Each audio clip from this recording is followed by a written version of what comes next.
once. I'm not live All now. right. And we are live here with my buddy Jessi Flores and also Matty Rock talking Drew Estate. Jesse's an artist, lifeblood behind the Drew Estate culture there for a while at Drew Estate. Matty's the ambassador. Pete's coming here in a little while. What's happening, guys? He should be there. Give me a second to throw out one more link. All right, excellent, excellent. What are you up to, Jesse? Huh? What's happening, buddy? Nothing much, man. I've been nonstop. I was at DE for 20 years. I was a marketing director, marketing manager for Subculture Studios. I founded Subculture Studios. I think it was 2000. Right. With Drew. I met Jonathan. Everybody knows the story, but I always like to tell it. It's a fantastic story. I met Jonathan at a gas station in 1999. I think I was employee number 8. Wow. And man, it's been a good ride. I got into a good industry that I had no idea existed because I was very ignorant. I thought cigars were all built, El Productos and Swishers. Yeah, and so you were there from the very beginning. The very beginning, when infancy, baby. Yeah, when I seen the company grow, I freaked out. I was like, "Wow, there's a lot of people," and I had no idea of the growth. I had, sorry to say, I thought Jonathan was full of shit. Because he was the only gringo that I knew here in Nicaragua, and he didn't speak a word of Spanish. So I got into Drew Estate as a translator, not as an artist. Wow, okay. Because I speak very good English. I grew up in the States in South Miami, and then I came back because I was always getting in trouble with the police because I was a graffiti artist. And then, nobody knows. And everybody knows now because I have SLE all blown up. And I started a revolution of artists to come out the closet. That they didn't think that they could make it. And since I was like head first doing a lot of stuff, now there's a lot of artists doing a lot of stuff in the city. When I started with what's up, Chris? What's up, Will? When I started Drew Estate, like I said, I had no idea of the growth. I thought it was going to be like 40 people, 50 people. When I left Drew Estate, it was like 1,900 people, and I was like, what? Wow. It's been a lot. When I first started the project of art, I had no idea, how successful it was going to be.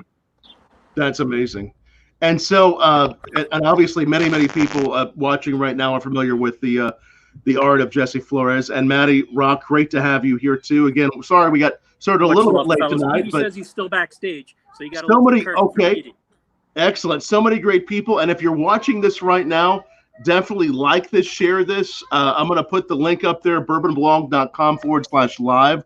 We're going to be with you all for a while talking about what Jesse's up to now and talking about some cigars. I'm going to grab some cigars and spirits here too, but we do this every night around 8 p.m. So make sure you bookmark BourbonBlog.com/live because whether it's cigars or bourbon or whiskey, we're always having a great time here on Bourbon Blog. And you can always drop me a line at tom@bourbonblog.com even after the show to talk about whiskey tastings, hosting a virtual whiskey tasting for you, whatever it might be. But we always enjoy bringing you, Matty, on every Saturday night and having a good time. And so, Jessi, a lot of people are familiar with your art. Tell us how your art has been wrapped around to Drew Estate. From the very beginning, I think there was other artists that were involved before me in the growth of Drew Estate. Like I said, I had no idea what the cigar industry was. So I took a lot of chances of what I was doing because a lot of, hey, what's this guy doing? Because I was doing graffiti in town, and then Jonathan approached me and was like, hey, what's up, boys? Hey, what's up to everybody? Men who blog, that's cool. Tell everybody that I had no idea that graffiti was going to be such an impact in the cigar industry, because this cigar and graffiti has nothing in common, It's like hello, guys.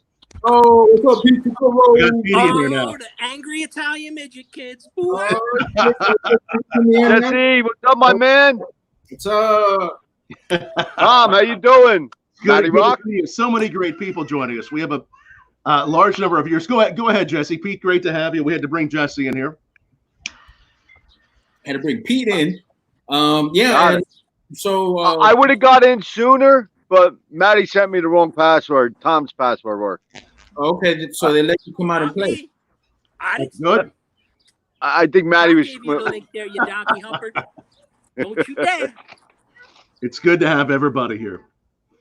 So, go ahead, Jesse. I'm sorry to interrupt. No, it's cool. I've told the story a bunch of times, and the most reality of, to make it short, I had no idea that my pastime would take me to different places in the cigar industry. Because I was doing graffiti in high school. I was doing graffiti in book bags and anything I can tag up, school buses, the mailboxes. And I had a lot of fines, before I was 15, I already had like $15,000 fines. And my mom was already fed up with me. When I turned a different age, my mom sent me down to Nicaragua, and that's when I had met John. And John had a different flavor of appreciation for graffiti, because he approached me when I did a graffiti around the factory. And he was like, yo, I want you to do find these guys that are doing graffiti. I was like, yo, what if I tell you it's me? I was like, I'll pay you to do graffiti. Wow. I was like, cool, I'll do it. And, it was something spontaneous that a lot of people had never seen before, graffiti being considered as a career.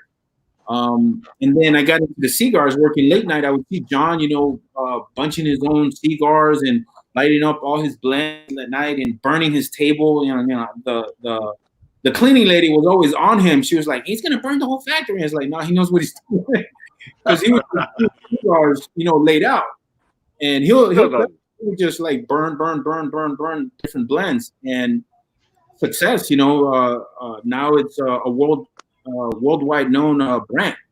Yeah. But at the beginning, everybody thought the crazy gringo, because nobody believed in him. Everybody was like, he didn't have no credit cards, he had no money, he didn't have no credit.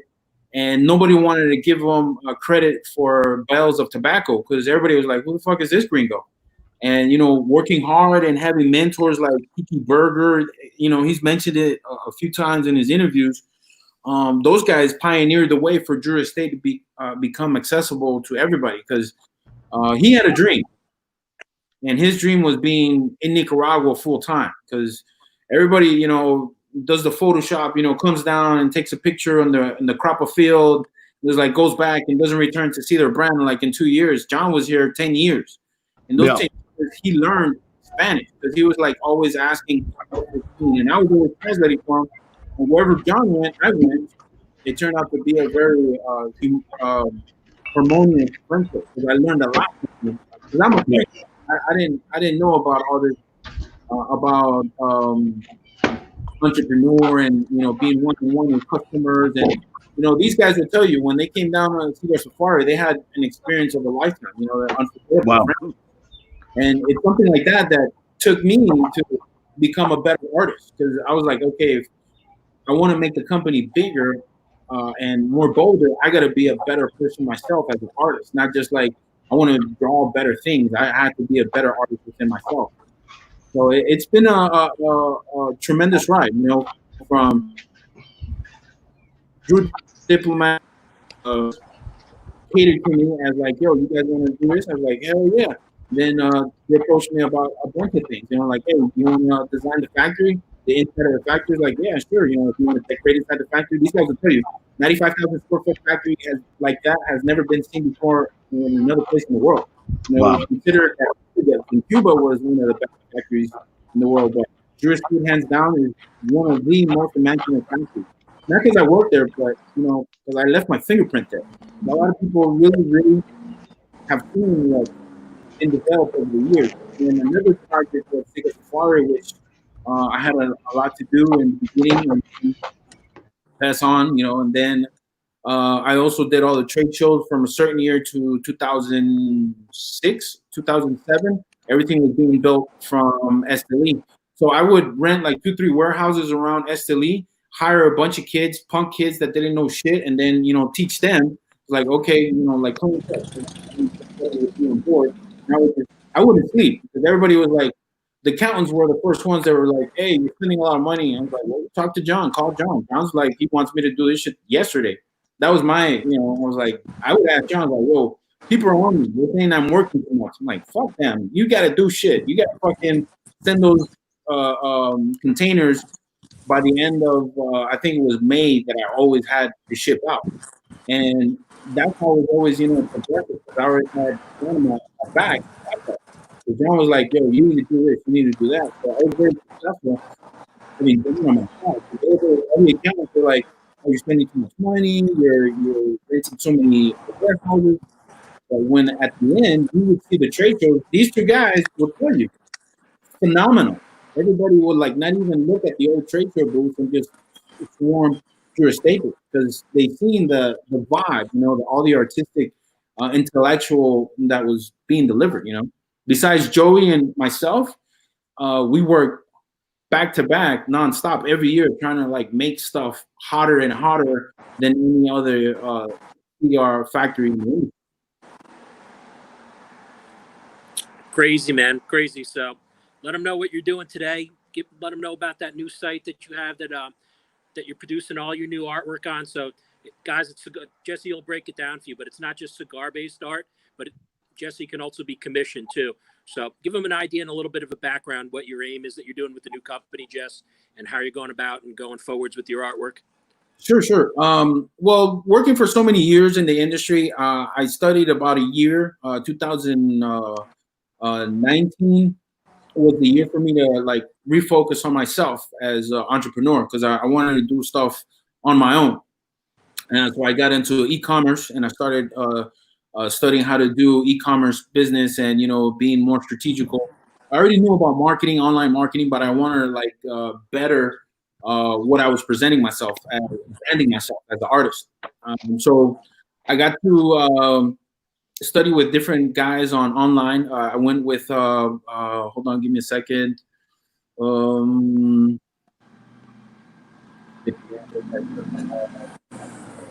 He's from Poland and another guy from Trinidad. And they have Entrepreneur Zone.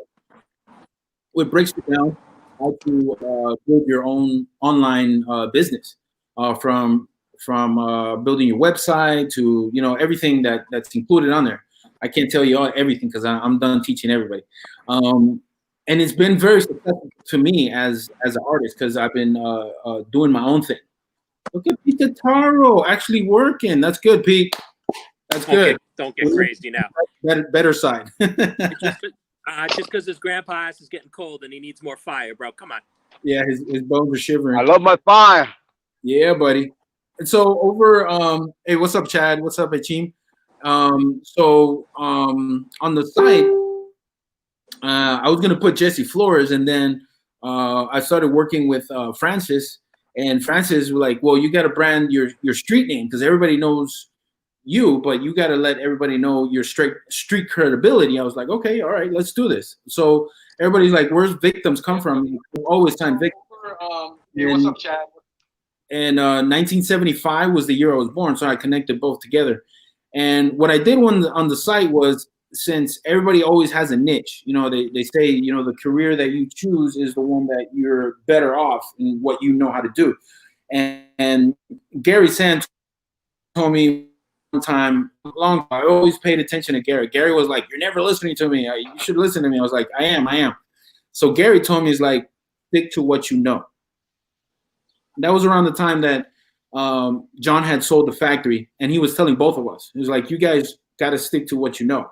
So what I know is to sell art, and I'm already in the cigar industry. So I combined both worlds, and I was like, okay, I got to make a website that's going to be feasible for all my friends and family that are already out there in the world, because I know a lot of people in Germany, Holland, Sweden, Norway, States, Hawaii, literally across the globe.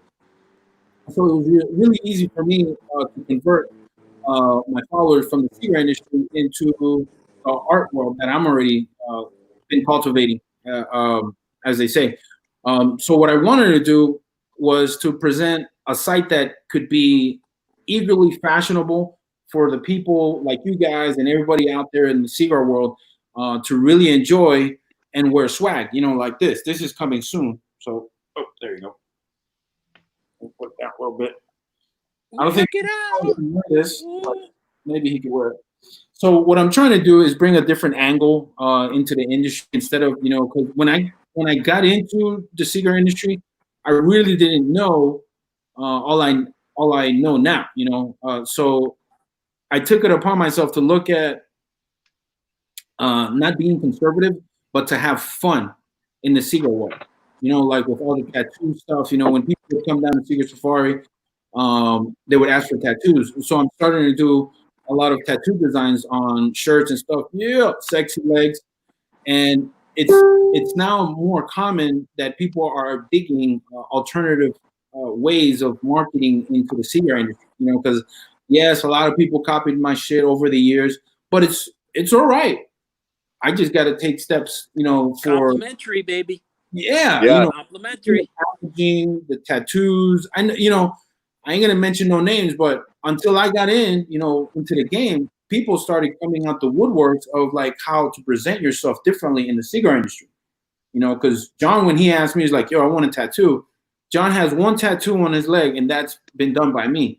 And then all of a sudden, a lot of people wanted to do tattoos, and brands of tattoos started coming out, and hey, that's really cool. And I'm like, I never took to offense of what everybody else was doing behind what we were working on. But I knew that every year I had to come out with something new and new and new. Like the trade shows, like, okay, that's cool. And then when I came out with the jewelry, ain't nobody had done, cigar jewelry, and I was messing around with metal and dipping it in liquid chrome. Nobody does that, until Steve Saka. Yeah. Steve Saka looked at my shit. He was like, yo, this could be $1 million fucking, deal. I was like, yeah, you guys fucking, that's what I did it for. I was always doing stuff to promote and make the company better and bigger. The jewelry stuff. To what? You create a culture. You help with the culture. Yep. Yeah, man. I really like what I've been doing, bro. It's making people really feel more comfortable with the products, not just like, this is our RSP prices. This is our buy one, 2, 1 free. A lot of people are tired of that shit, but you got to feel comfortable with not only the product that you're buying, but the lifestyle that you're sharing with everybody in the brotherhood. You come into a lounge and you want to sport out the new shit. You want to like buy a new cigar. You want to light up. You want to bring out a new cutter. And you're like, hey, I'm here to hang out, guys. Just talk. Just be amongst yourself. So it's about the brotherhood. And that's what I found out because I took 2 steps back. I was like, what do the guys need in the industry? And ladies also. So I started making sandals, purses, anything that I can, rank out to the world. And no product is ever the best product. So everything is being modified as I'm moving along, Righteous, brother. Like I said, it's definitely cool that, Jessi, Pete and I know Jessi, Jesus, 14, 15 years. So we watched, holy shit, but we watched you literally create that subculture, things that were never done before. Advancing street culture, art, passion into the cigar world. Like if you go and take a look at some of the older stuff, it was either very droll or very elegant and very out of the box. And you very much helped breathe new life into that entire industry by giving us and together that street art and that passion, and that's become something really special. So, guys, if you have year to year, I really like it, man.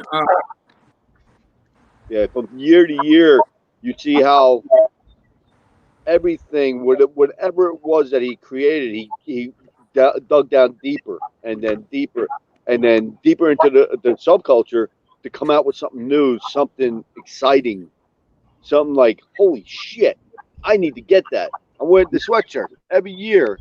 There was something new on the sweatshirts. Matty, your T-shirt, amazing. hats. I'm waiting for the constant smiley, Jessi. Just saying. Every year we had a lot of movies, and the one that I was looking at the spreadsheet with names that people were coming down. And I was looking at Pedro. I was like, we're getting a lot of people that have been here already, and we were like, scratching our heads like, why the fuck they coming back? It's like they want to be part of the family. They want to be part of the culture. They would tell me, it's like, hey, we're not here to see the factory. We've seen the factory a dozen times. We're here to hang out. We're here to see what new things you're bringing out. And that's an all amen to me, because I'm like, hey, that's the opportunity that I have to bring out more stuff to guys. So like for the military guys, there was a Marine group that came down. I made those guys a custom. I forgot that I had made them something custom, but nobody else had ever done something for them, you know. And I reached out to their captain of the tour that was going to come down with the group, and I got their name and I got their rank. So each item that I made for them, it was helmets. I remember it was helmets.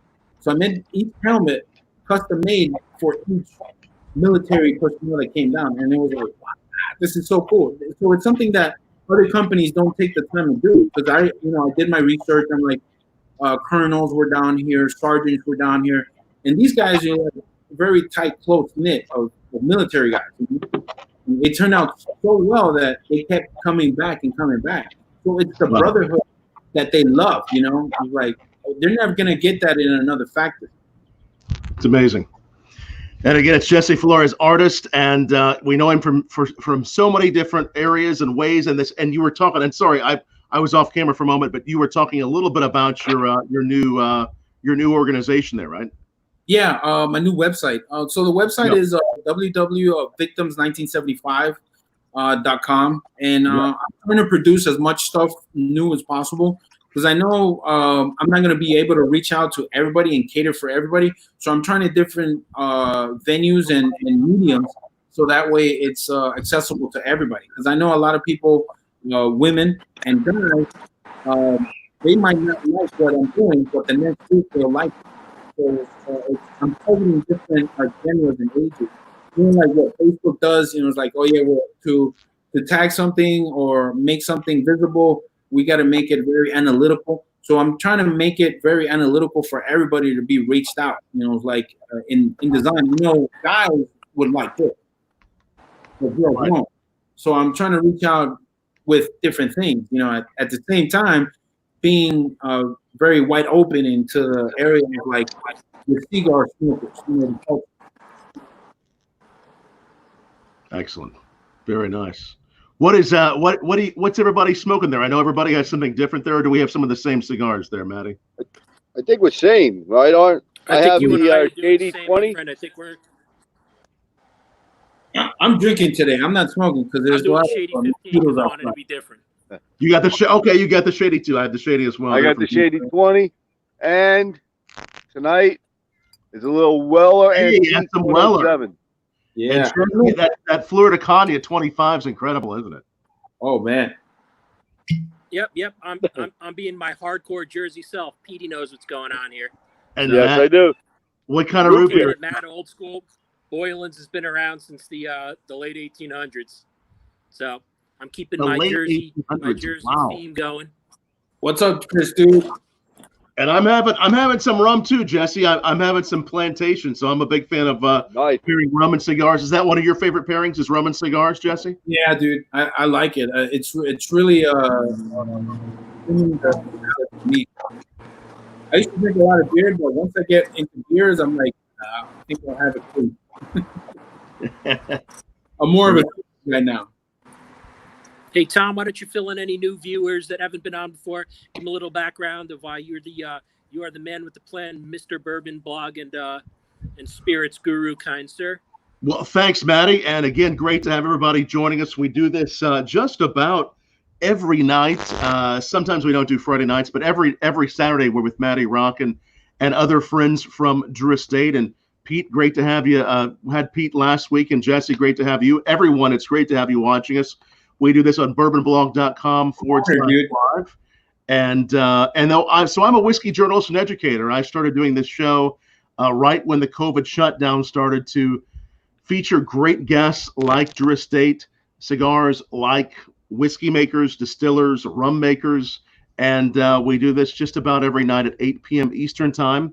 And I also host whiskey tastings. I host them in person because I've been traveling the world hosting whiskey tastings for 15 years. I also host them virtually now that a lot of people aren't congregating, and we're doing more of this. So if you want to learn about those, you can drop me a line at tom@bourbonblog.com.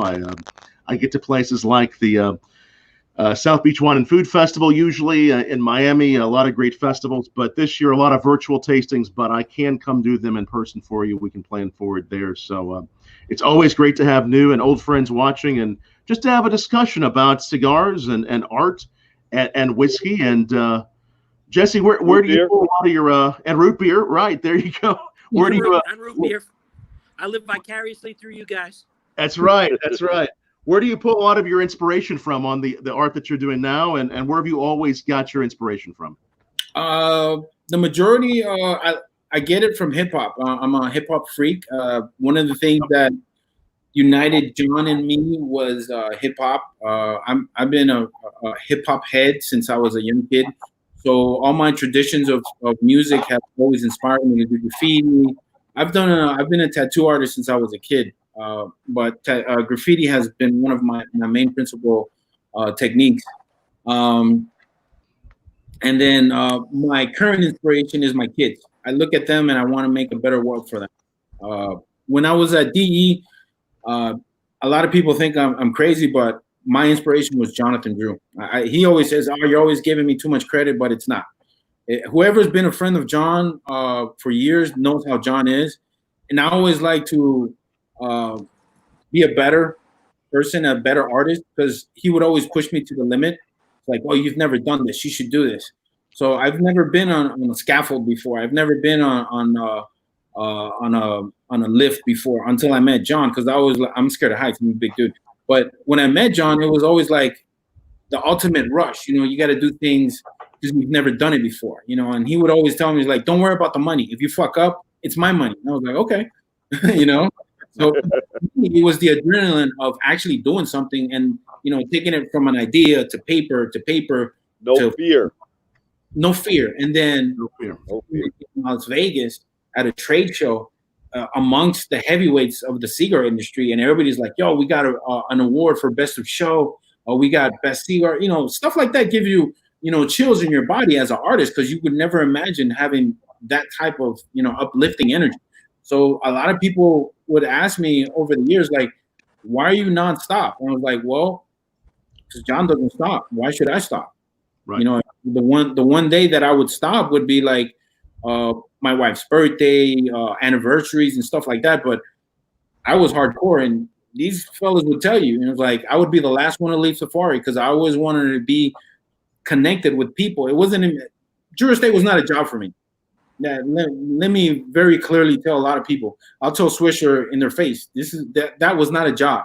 That was my passion. I love to meet people and make people happy.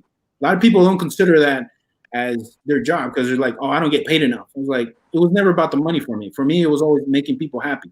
And when these guys would come, I had surprise. You're very fortunate. I already knew. You're very fortunate that you had a job like that you just love. I love it. You just go to work and love it. Yeah, it was like getting paid for it was like just a perk. But the cigars, you could just pick out any cigar you want, was another perk.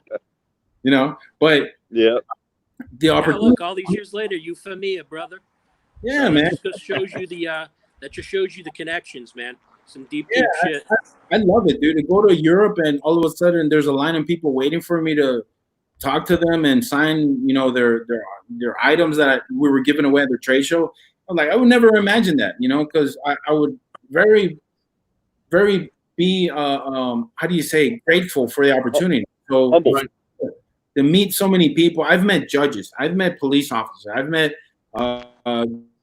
gentlemen in entertainment business. I've met sports famous guys. I'm not into sports, but you're meeting all these charismatic people and you're building friendships. And to me, that's a big thing. I've never burnt no bridges with anybody. So if everybody in the world wants to buy something from somebody, you got to keep an up and up, spiritually with everybody. And I was like, for me to do something on myself was kind of risky because you're always thinking about, what if it doesn't work? As a fear, as an entrepreneur, because you're thinking about, oh, that's a lot of money I'm going to invest. But I ain't gonna lie to you, I'll go broke trying to do the best thing that I can do in my life because it's passionate. because you know a lot of people is like, oh, I gotta save money, I gotta invest money. To me, it's like I gotta invest money wisely, but with a passion, not because the economics. A lot of people do it the wrong way. As an artist, a lot of artists sell their artwork in millions of dollars, but only one person can buy it. To me, I'm trying to make it accessible to the world. You know, everybody. You know, it's like some of the rum out there in the world. I'm not gonna mention the expensive ones because some of the guys can't afford it. You know, and they're like, oh fuck, I wish I could buy a bottle. And it's like, I'll just have a cup. You know, I'm trying to make it accessible for everybody to enjoy the art. You know, to have it in their homes. Because when people went inside the factory, there was like, holy shit, I want this in my house. And I was like, I need to take Jessi back home and let him decorate. So this is the opportunity in my mind, behind my back. I was like, okay, I need to focus on the people, not me, not what I want. Because a lot of people is like, oh, you should do this, you should do that. I was like, yeah, but if I'm in a gallery, nobody's going to see my shit. Only the people that can pay for to go in there. In this case, in the website that I started, visualizing, because I went to Holland for a few months, but I wasn't partying or anything. I didn't go to no parties. I went to museums. I went to see the architect.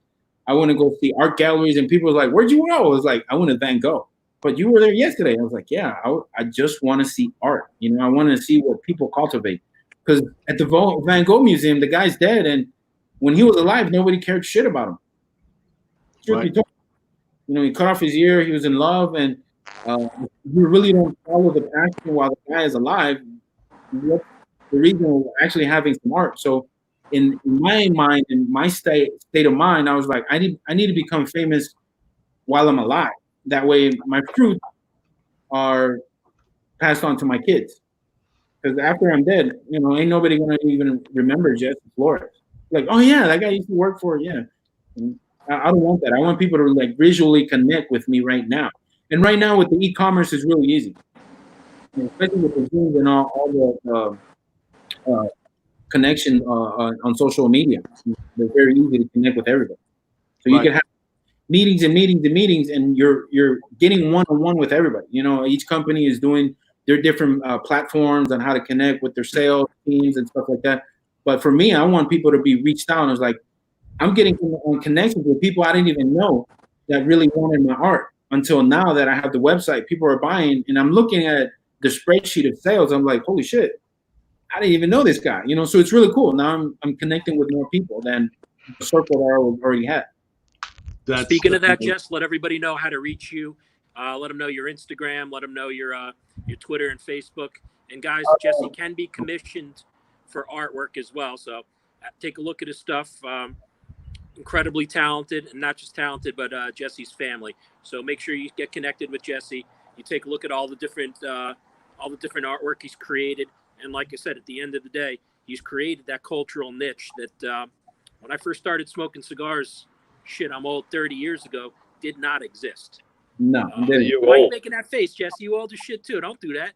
I'm sorry. I have a little. Yeah. You're old, even though you got long hair. You're old.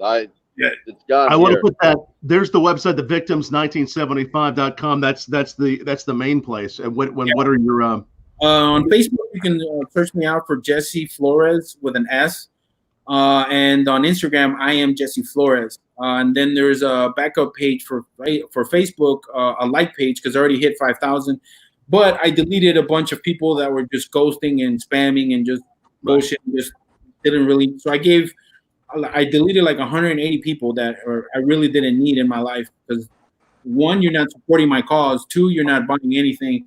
3, you're not purchasing or commenting or liking. So I gave room to a lot of people. In the month, I picked up a lot of new followers, which is really cool. DE guys and non-DE guys.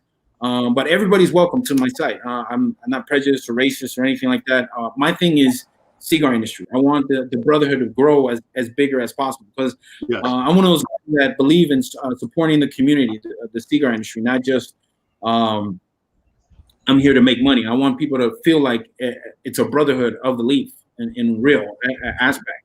Because even though you could wear a hat and a shirt, you could be the biggest dick in the world and really not give a fuck about your friends. But, No, that's so true. So again, best place to go for all those links down below. Victims.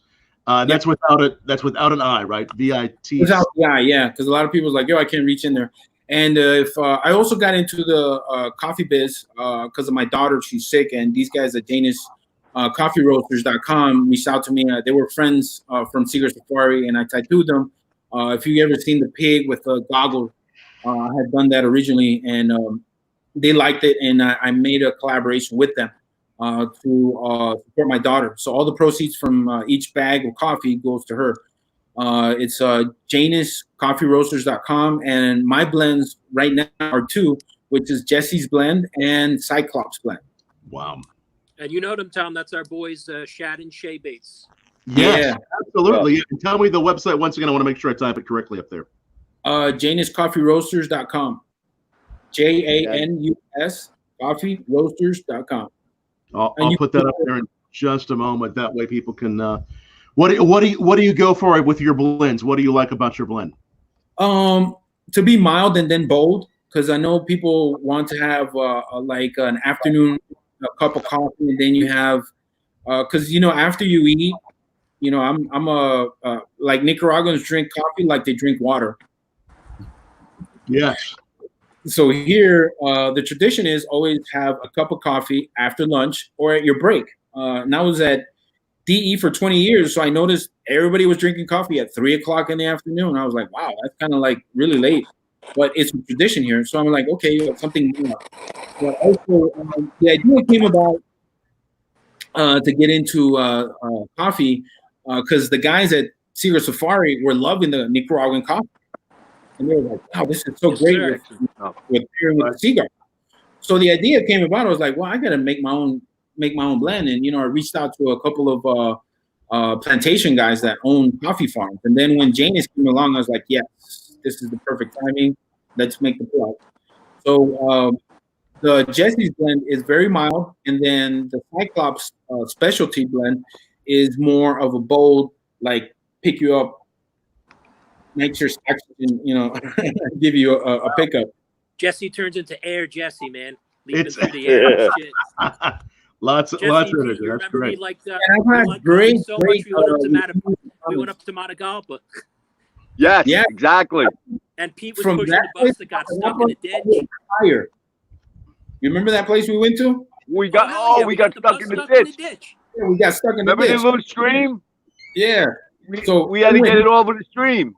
I went higher elevation. Wow. So we were about 920. I went 1,200 elevation to find the coffee bean. So it's really, really good. The ideology over coffee is the higher elevation, the stronger it is. Interesting. We were I didn't up even know there. That's incredible. We were up Yes, there. you are. Yeah, in fact, I still got a video I might have to put of Pete trying to push that bus. Yeah, remember that? I do. I do. Hey, We were all back there trying to push that bus. You guys Oh, no, I gave up immediately. watching First, you don't the quit. That was great. The people, the locals were doing laundry in the stream while the bus was stuck. They were washing their clothes and washing the vegetables right in the stream there that we had to get over that stream to get out. Holy crow, that was funny. Yeah, there was a lot of bruto gringo going on that day. Yes, sir. Oh, there's a lot of gringos. I still got a video from that.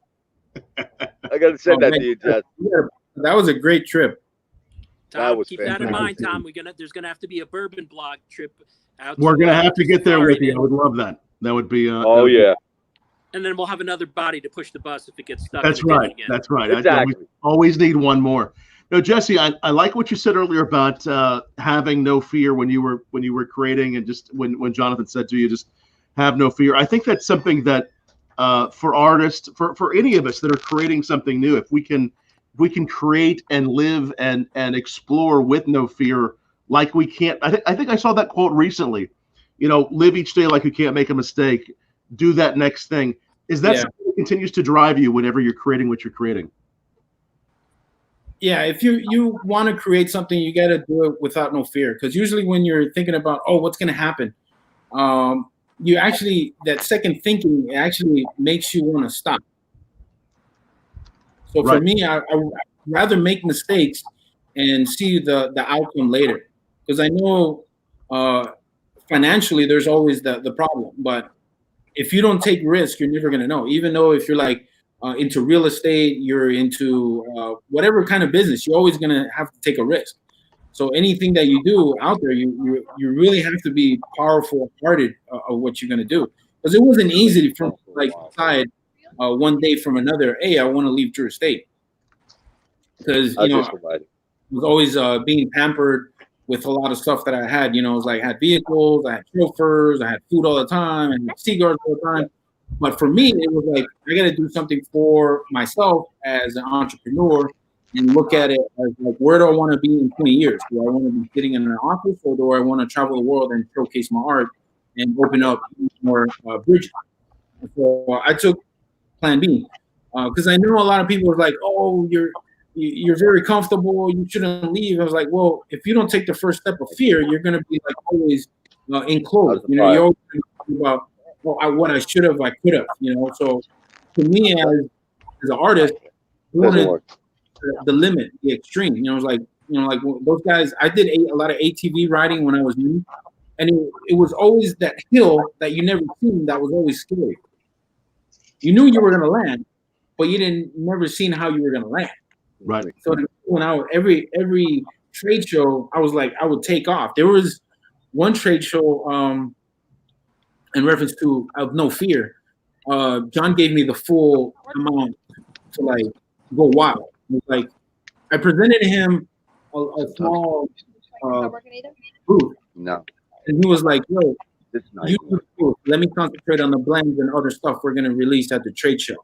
You got green light, fat boy." I was like, "Holy shit!" I was like, "I've never done that before. Usually, there's always somebody behind me, you know, looking over me." And I was like, "It was just very successful." I exported 5 containers in the same day, 4 months working nonstop. I worked probably from Monday to Saturday, from 8 till 12 midnight for 4 months. And it was that fear that like, I need to succeed because I wanted to do this. I wanted to do something new and original. Because if you become very comfortable in what you're doing, you get kind of stale and old like bread, you know? So I took, you know, the decision of like, I got to do things my way to become better.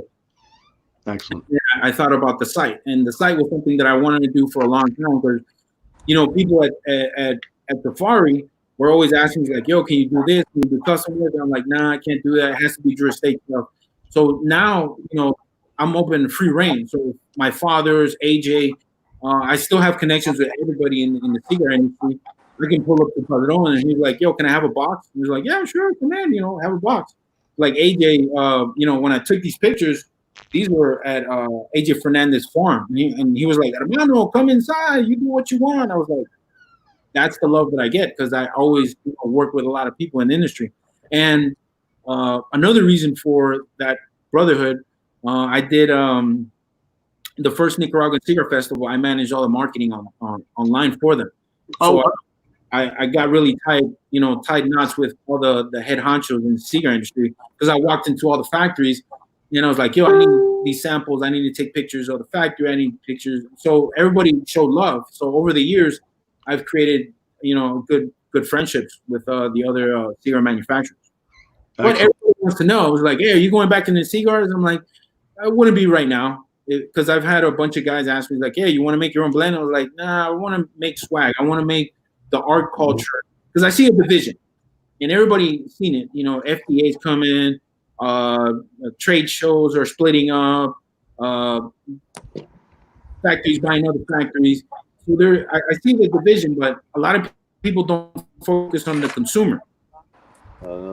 Yep. Cool. Like everybody wants the consumer to give them the money, but I would rather have the consumers build the brotherhood within them. You know, it's like, because everybody's doing their own clubs and blogs.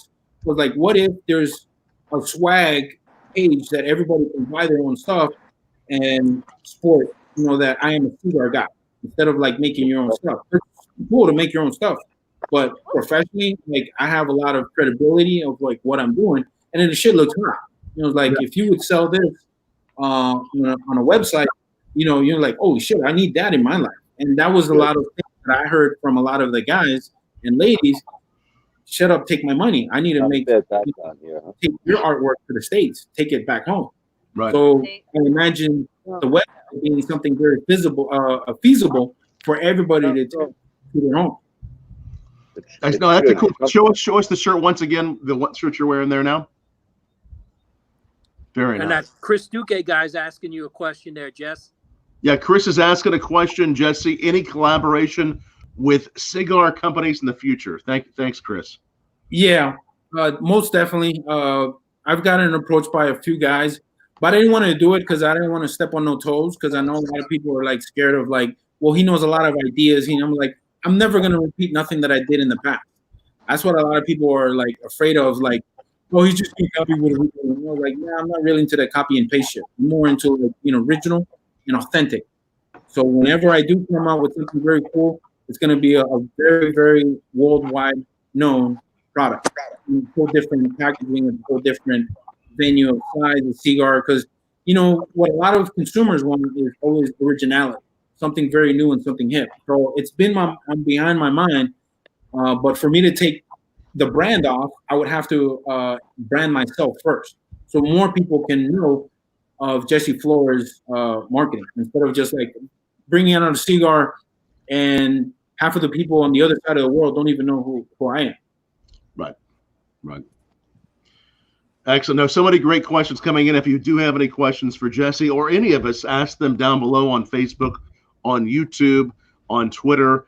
Mike, Chris, Chad, all kind of great people. We have just a great group every Saturday night, especially tonight. So many fans of Jessi watching, and it means a lot to have you watching, Jessi, to have some rum with you. What's your favorite cigar pair when you're doing that rum? If you do have cigars, what kind of cigar do you like to pair with the rum?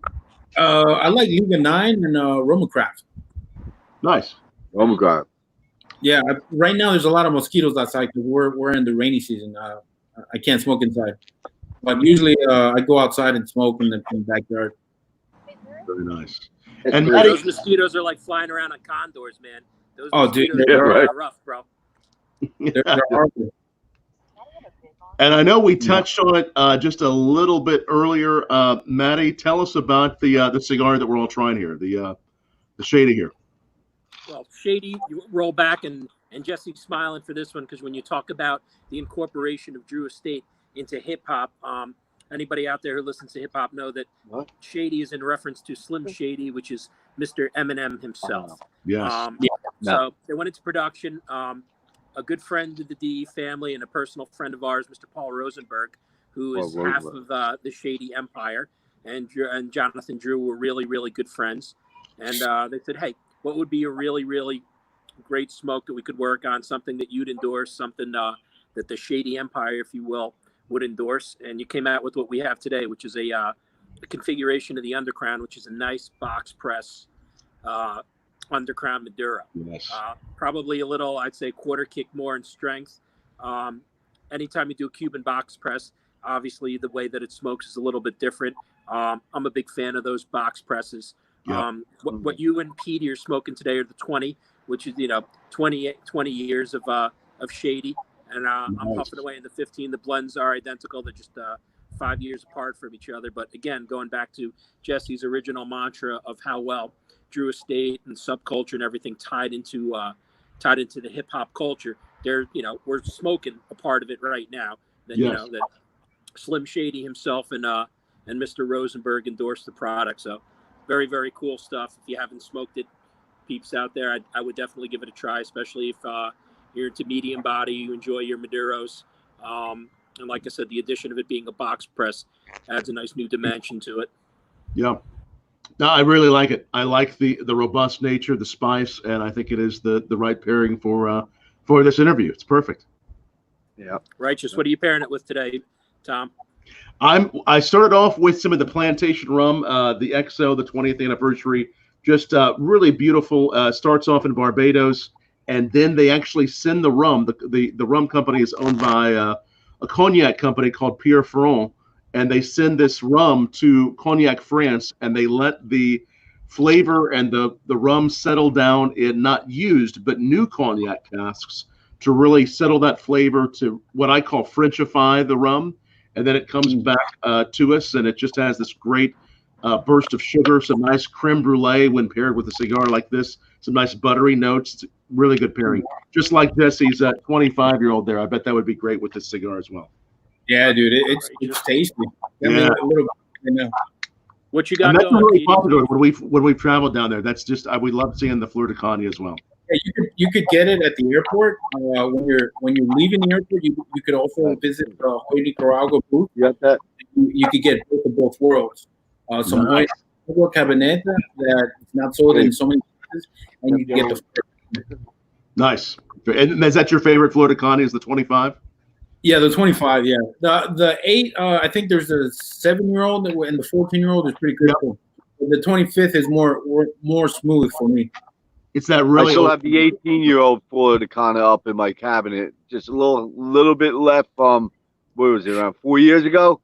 Just a little bit left. I only drink it sparingly. Yeah, I know why there's only a little bit left. Thank God there's no driving for you, fella. Nope. As you can see from my background, I'm home. This is home right now. What do you pair it up with tonight, Petey? What are you drinking? Well, I did have my Shady 20 with the peated bourbon, Weller Antique 107. But now I finished that. It's very good. A friend of mine found it for me, and I got the bottle.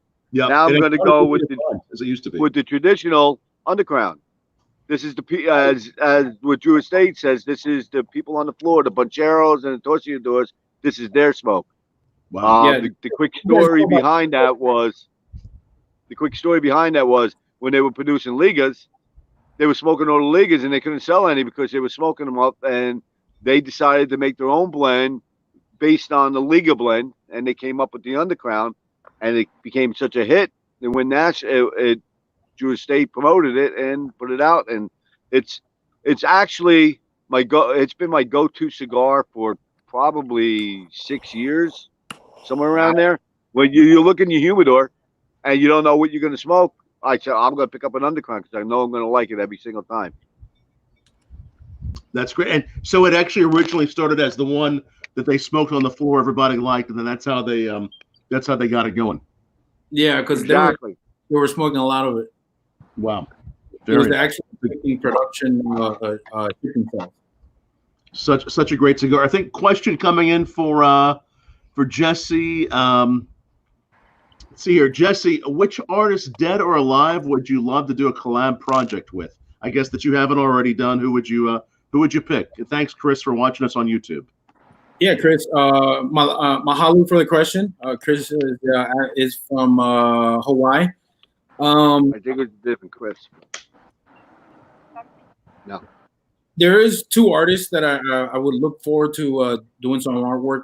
Alive is Tristan Eaton, and a dead artist would be Eve DeWitt, which is like an old school graffiti artist from New York.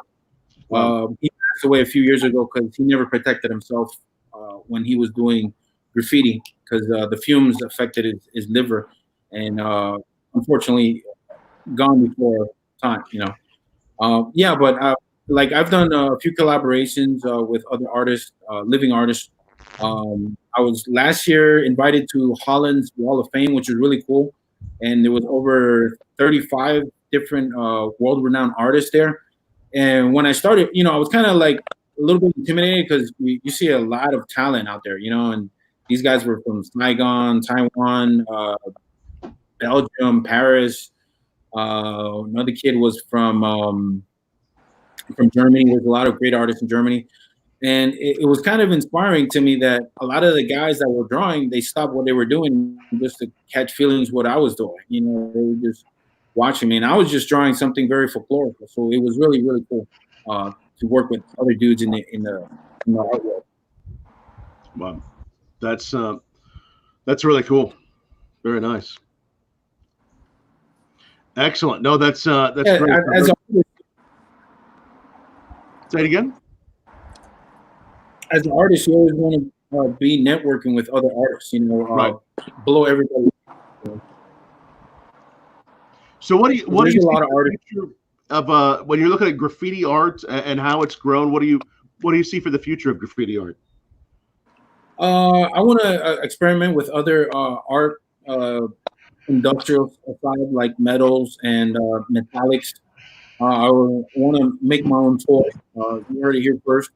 I want to make my own plaster toy. Make my own collection. That way, people can collect them. Because right now, there's a few artists out there that used to be graffiti artists, and now they're making shoes for Nike. Uh, and But I would like to get into making my own collectible toys because right now, and it's a big thing. You know, come out with a collectible toy in itself. You know, you go to a Comic-Con and you set up a booth, and all of a sudden you sell out on the first day because everybody's collecting, you know, toys. So all to the me, Kid that Robot stuff. Look what they did with the Fat Caps and yeah, Bunnies and all those other vinyls, man. That's how Tristan Eaton really made his explosion into the industry, marrying that art up. And when he went into Kid Robot, him and Frank Kozik and all those guys, and that was kind of like their evolution, like you just said, Jesse. Like Frank Kozik made posters and you know, yeah. for musicians and stuff, like White Zombie and shit like that. And then Tristan Eaton did his localized work. So yeah. And then, you know, one of my favorite pop vinyls in the world may or may not have been made by Mr. Jessi Flores, and it happens to be me. So of course I'm kind of Wait. I think the better one was me. I had my really my small. sunglasses on my. You were that small too. Yeah. A few years ago, one of the gentlemen on Cigars asked me to do a pop vinyl of himself. And it became so hot that, you know, it was my turn to make my presentation for our yearly trade show concept. I presented myself. I painted myself on a pop vinyl, and it turned out so crazy that the company actually gave me the okay to order. I think it was like 300 something pop vinyls, and a few of the guys on Safari also brought down their own pop vinyls, and they were personalized by my team at that time. And it was so cool that it was something like nobody in the industry would even imagine, you know. It was fun. That was a lot of fun seeing all the finished work and how you actually you captured the essence of everybody, the individual things that you see that you know people that see us every day. We see us every day, but you actually captured our heart, which was really cool. That's great. And then, you know, who asked for it on one of our company sales meetings? One of the guys that were organizers at the time, I think it was Salim. He was like, "Yo, what if you paint each salesperson?" So each salesperson of the Drew Estate team, we painted and customized. So from Chris Stone to Fabian, each one was Isola. Yeah, everybody, and then they all display them still. Yeah, and then on Drew Diplomat, they come back and was like, "Yo, we want you to do a vinyl for the Drew Diplomat," and it was like Pedro, John, Fabian, right? It was Fabian, right? And it was something very cool. And you know, you could see John's glasses, and it was something very, very unique. You know. How about Walk-ins and Bayfishes were perfect. Yeah, they're absolutely perfect. Those were awesome. See, stuff like that. A lot of people in other companies wouldn't even, you know, imagine toying with. But you know, DE is that type of company. They want to like have fun and, you know, break the barrier of like being corporate and just doing fun stuff for for the company itself and for others. You know, it's like when Drew Diplomat app came, nobody knew about it. I remember when John, if you guys remember,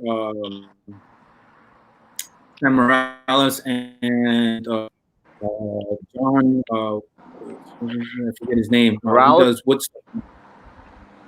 No, another guy, John something, I forget his name. Oh, John, John from up north, from up Boston area. Yeah, and then the Japanese guy. Mario? Remember? Mario. Yeah, Mario. Yeah, so they all reached out to me. We were in a pool, and it looked like they were scheming. I was like, "What are these guys?" We were just chilling. I was like, "Hey, what do you think about doing a loyalty program?" I was like, "The fuck is that?" Like, well, you build up stuff for the people. They're gonna we're gonna build a website, and then you're gonna make all the artwork for the people to enjoy. And I was like, cool, I could do that. And then my mind started like flipping out. I was like, holy shit, this is my moment to shine, to make things that had never even been done before in the industry. So I made poker tables, I made dartboards, and at the same time, when that got reached out to me, I did legal lounges. So like David Mallow in I think it's Chicago, right? No, David is in Jersey with Union, us. New Jersey. New Jersey. And then the other David in Dave Mayer in PA. Dave Mayer in Haberstown. Yeah, and PA. at the time I was making all these cool stuff, unique artistic items, but all in reference to Drew Estate, like flying pigs, dartboards, and stuff that I had never done before. But it was like I was telling you earlier, like no fear, because I really wanted to break the boundaries of what lounges already look like, So I talked to Dave Mayer, and I was like, hey, you should paint your walls gray and your furniture black, because what I'm going to send you is going to be chrome and black, and it's just going to stick out. The dude followed my instructions, and you guys seen the shop, and he made a big investment on something that they flew down here to meet me, and I told them what had to be done in their lounge, and it just worked out perfectly. And I shipped out 2 great packages, and at the same time, I was already designing Drew Diplomat, which I made the divorcer. I made the jugs, the tobacco jugs, Scott Chester jug and the Cigar box guy. You remember that in the first wave? So for the beta testers, I made it fun and exciting, not just like, yeah, we're gonna get more Cigar boxes. No, I wanted stuff to be like people could fight for it. I was like, yeah, I need to get this shit. That's what Jessi wanted. He just wanted Fight Club for Jessi. Yes, that's it. Now he got you, bro. Yeah, because it's about having fun. Bringing out that inner kid. Because a lot of us take shit too serious. Let's not, fuck around. I'm sorry for saying the bad words, but you really have to be passionate about what you're doing. So I said, okay, for me to get this kicked off, I got to make it so hot that everybody's going to want it, each item. So I made like an underground, all hand carved. There was no laser or anything like that. It was all hand carved tobacco jar. So you could put some cigars, or you could put your tobacco or your keys or whatever, and it popped open, and it was fully painted. And then I started messing around with the mega standing ashtrays, which was a big success for Drew Estate. Because still is. There still are, right? They're going crazy still. The industry had made like decorative ashtrays for the lounges, and but as prizes for you to just like be delivered at home, it was just very, very unique stuff. Like I took a lot of pride in it, because I was like, nobody was helping me out. I was telling people what to do. So the beta testing was all conjured up, just a meeting over in a pool with a few bottles of whiskey and some cigars. It was really cool, because meetings don't usually take place. Like you go to corporate meetings and you're in a room and you're like fogged up because there's so many cigars. But here it was like everybody was lounging. Everybody's like, how do you feel about this, Jess? How do you feel about that? I was like, hell yeah. And I was saying yes to everything, because I'm the yes type of guy, because everybody was like, what do you think of this beta testing idea? What do you think of the way of reward? I'm like, I'm going to be more focused on the development and artistic side, because that way people get more drawn up onto like what I'm really looking forward to push forward for the application. And it went very successful, dude. Even today, people are still fighting, collecting, and a lot of stuff that I made in the early years, because some cigar shops close, the brick and mortar shops, and they start selling off their art or decoration for their walls. So it ends up on eBay and Amazon. And I get the keyboard commando sending me, like, yo, did you see this? I'm like, yeah, I'm happy. Somebody's garbage, somebody's art. A lot of people don't see it that way. They're like, don't you take it offensive that somebody's selling your art? I'm like, no. If somebody else wants it, now if it's a ridiculous price, I've seen some guys trying to sell a mega sending ashtray for like $3,000. Come on, dude. It doesn't even cost me $1,000 to make it. You know, how are you gonna make a profit from another dude because you know a dude? Come on now. You won it on the sweepstakes. You know, you probably faked about 30 of the pictures that you put up on the app. You know, because y'all know who you are. But that was shit. That was I was like, you know who you are. Yeah, we've been watching you, but nobody's gonna, because it's supposed to be fun, you know. And then after I had finished the first wave, John came up to me and was like, "Yo, what else can you do?" I was like, "What if we do stuff that we did for the trade shows, and give those away, like the tobacco leaves, like the shoes?" So we figured out a number, to keep production simplified with my artists. So the number was 52. So there would be 52 for each year. Let's say 52 chavetas, 52 tobacco leaves, and try again. From the tobacco leaves, lady shoes. We did everything across the board that had been done before. That because it used to be just retailers could get the stuff from the trade shows. But with the app, it was more feasible. A lot of people don't know because they never even heard of me talk about the app, but until now. Excellent. Had another question, and thanks again. Be sure to ask. We'll be here a little bit longer. Any questions you have for Jessi. And Jessi, it's so great to have you here on Bourbon Blog Live. It's such a great conversation to have with you and Pete and Matty. And cheers, yes. Question for you from Rich. Where and what would Jessi most want to paint in his lifetime? I guess where would you want to go maybe that you haven't been? And what would you want to paint? Yeah, that's right, the chairman. Oh, the whore. Oh, that. Cheers the legal whore then. Yeah, the legal whore. Yeah, that's the chairman.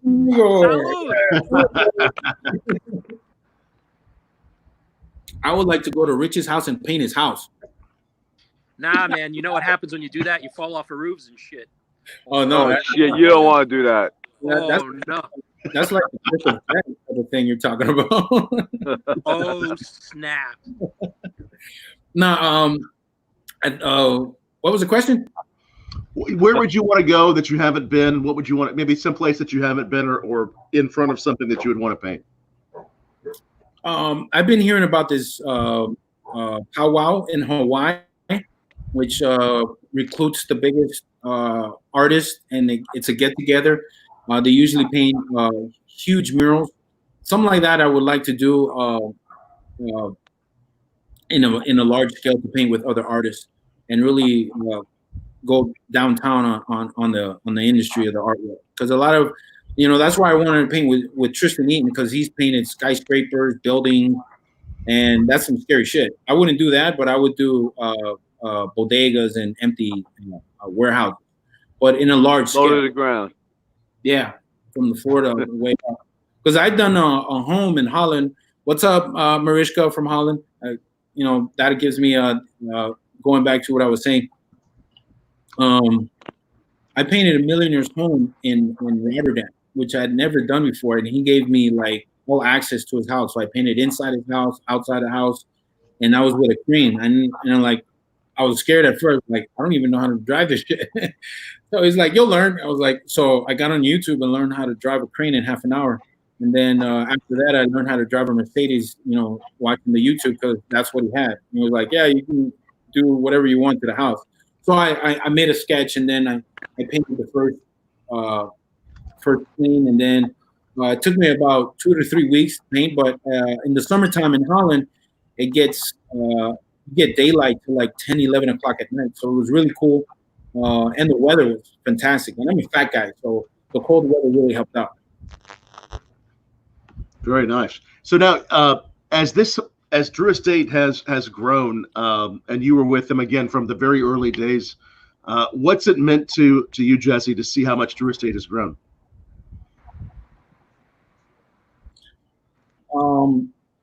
I've seen the company grow over the years. I was employee number 8. Manuel Rubio and me started the same day. But like I said, I didn't start with the company because of my artistic, talents. I started with the company because John was my friend, and he needed somebody to translate for him because the idiot that was working for him translated everything that was wrong, and he was really an asshole. And I was much easier to get, and I liked hip hop. And to see the company grow at the scale that it is now, it's amazing and a blessing to hire so many people and train so many people. I took kids from the streets and turned them into professionals. A lot of them won't admit it because a lot of artists have big egos. Like, oh yeah, I know everything. It's like, no, you didn't. You were barely drawing with paper and pencil. Come on. And now they're airbrush fanatics, and they have their own sites and pages. And to me, it's not about being famous. To me, it's more about how you teach people and how they take on life by themselves. Because I met a mother from one of my artists, and she was like, my son can't stop talking about you and the job opportunity that you've given him. And he was always in trouble, and now he's more focused on work. He wakes up early. He makes his bed. He brings food to the table. And I was like, wow, that's really cool. So I inspired a lot of people over the years. But the growth of the company, truth be told, I had never imagined that it would become a monster, a factory the way that it is now. Because John started, I tell everybody, I thought he was full of shit. I thought he was just a gringo out here trying to just hustle. And he had a dream and a vision that a lot of people didn't even imagine. They were more focused on like, what's in it for me? And I was like, no, John's my friend. Don't scam my friend. Because he would like a lot of carpenters to bring him boxes. Like, no, this guy's not real. Like, let's make boxes with another guy. And he would throw boxes to people. It was like, this box, I don't want this shit. And it was just the way that people treated him, because they're like looked at him as a gringo and not as a person that could bring a long, stable future. So the company's grown so big, and now it doesn't have a wood shop. And the reason why, because John's very appreciative of all the wood shops that helped the DE company start off their foundation. So he's committed to keep all the small guys that work with him to grow together. So that's something really unique as a company, because usually companies build out their own shops and just build out their own stuff, cut the middleman. But John, being the good dude, he wants to keep the guys that were from the very beginning. So I've seen a lot of people come in and out of the company, like Steve Saka. Funny story about Steve Saka. When he came to the company before being a president, I didn't let him in, and he was pissed off. And then a few minutes after he was president, I was like, oh shit, I hope he doesn't fire me. Because John I'm enjoying that moment. Yeah, I'm enjoying that moment. And it was kind of funny because I didn't know that he was going to be president of the company. He had come to the factory, but John had a sign outside the factory, that said, if you don't work here, you're not allowed in. So I was the one in the company that was the only executive at the time, way back in the like 2002, I think 2003. I was the only English-speaking person in the company, so I felt kind of good. I was like, woo! I had a great job, and I had just started doing artwork, for the company, and I remember Steve asking permission to come in, and I was like, holy shit, I don't even know who this guy is. And I called John, and he was like, nah, he's not coming in. Nobody's coming in if I'm not there. So John was, running back and forth from the States over here. And to see the company the way it is, and seeing so many people grow with the company, I think it's a blessing to many, because it's given a lot of job opportunities to SLE. There's over 1,900, probably even more, with all the wood factories around that are working around Drew Estate, supporting the shipments and anything that else has to be shipped out. So it's a big thing, for like John having a vision and then becoming a master powerhouse and still being able to help out the community. That's so cool. It's so cool to have your perspective there from Esteli, and just all that you've done, your talent. It's so great to have you tonight, Jessi Flores, and also Pete and Matty. Always great to see you all. And as Edward Sweeney just said, the coolest group of guys on the planet gathered together this Saturday night. I couldn't agree more. It's really a great gathering of people people here and great people watching us too. We've had some great people continuing to come back week after week on Saturday nights to join us for a good smoke and sip, and just for a great conversation. This means a lot. It really does. Outstanding. Love to have everybody together here today. Jesse, thanks for taking the time out, and Petey and Tom. Yeah, dude, I love it. You know, the more exposure, the better. Absolutely. Remember, guys, Tom threw up Jesse's site again. So again, I'm going to do that. Yes, absolutely. Anyone who's looking to purchase some of Jesse's exclusive art, please check it out. Remember, you can reach Jesse. Jesse can be commissioned. Again, for Tom, remember, as COVID is starting to stop its throttle and chokehold a little bit, as things open up, if you're a restaurateur, if you're holding special events, please reach out to Tom so he could help you be able to host a tasting event and a pairing event. At the end of the day, also an education event, which will help to supplement exactly what you're doing. And you have any questions for Petey and I, you know where to find us. Again, Tom, thank you for having us. Yes, it was so great to have you guys. This has been so wonderful and such a great pleasure to virtually meet you, Jesse. Hopefully, we'll be seeing you there in you guys someplace very soon. Before we go off, go ahead. One of the shops, it's called Original Seed from Massachusetts, is going to have Jessi Flores' website on location. So beware of that, and he'll have original artwork there. And next week, I'm going to have Fuck Cancer shirts available. All the proceeds will go to my daughter. Wow. And so Neil Wollenberg, if you guys know about him, Neil, he's a great artist in the cigar industry and in the beer industry. He makes a lot of artwork. He has donated all of his artwork for the great cause of my daughter. So all his artwork is going to be on my website available in the following days. So if anybody wants to purchase Neil Wollenberg's artwork, it's like totally legit. We're going to go online and then give promotional to the cause, which is my daughter, Stephanie, because she's come as soon as the COVID is over, we're going to return back to the surgery, and she's going to need care and much love, brother. We appreciate you. We'll be thinking of her and you and everybody. Great to see you. And this, again, you can find out more on the victims without the eye, 1975, and we'll bring you more on BourbonBlog. And Jesse, we'll continue to promote what you guys are doing and share it on our social media. Appreciate it, guys. Shout out to thank you all. This has been fantastic Saturday night, and we'll do it again with some other great guests next Saturday night. But do tune in every single night at 8 p.m. Eastern on BourbonBlog Live. If you're not already subscribed, bookmark that. And cheers, gentlemen. Thank you guys so much for joining us. Much love. Much love, guys. Cheers, guys. Be safe, everybody out there. Salud.